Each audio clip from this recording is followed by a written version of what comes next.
So எனக்கு அப்புறம் வந்து அட்மிட் ஆன 7 பேரில் 5 பேர் இறந்துட்டாங்க.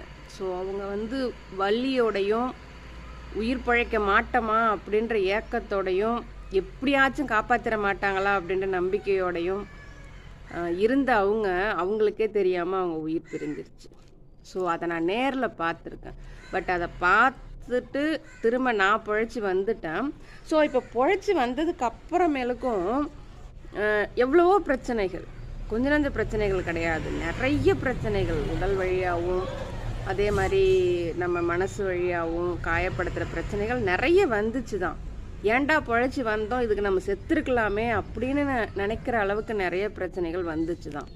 பட் அது எல்லாத்தையும் கடந்து தானே நம்ம போயிட்டுருக்கோம் வாழ்க்கையில்.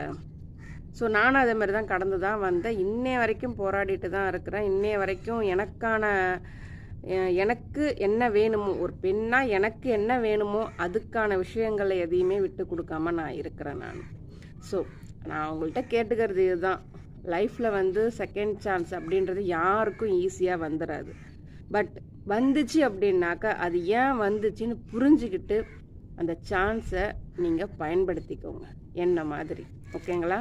இப்போது இது நடந்து ஒரு 18-15 வருஷம் ஆயிடுச்சு.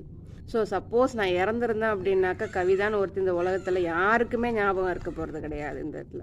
பட் அதை தாண்டி வந்ததுனால தான் எனக்கு வேலை கிடச்சிது, எனக்கு இருக்கிற டேலண்ட் வெளியில் வந்துச்சு, என் பிள்ளைய நல்லா படிக்க வைக்க முடிஞ்சுது, என்னுடைய லைஃப்பையும் இப்போ நல்லா லீட் பண்ண முடியுது. ஸோ என்னுடைய லைஃப்பை உதாரணமாக 4 பேருக்கு என்னால் சொல்ல முடியுது. ஸோ இதெல்லாம் நடக்கணும் அப்படின்றதுக்காக தான் நான் திரும்ப பிழைச்சி வந்திருக்கேன் போல இருக்குது. ஸோ இதுக்கான நன்றி உணர்வு எனக்கு எப்போவுமே எனக்கு குறையவே குறையாது. ஸோ உங்களுக்கும் லைஃப்பில் ஒரு செகண்ட் சான்ஸ் கிடச்சிது அப்படின்னாக்க தயவு செய்து அதை பயன்படுத்திக்கோங்க.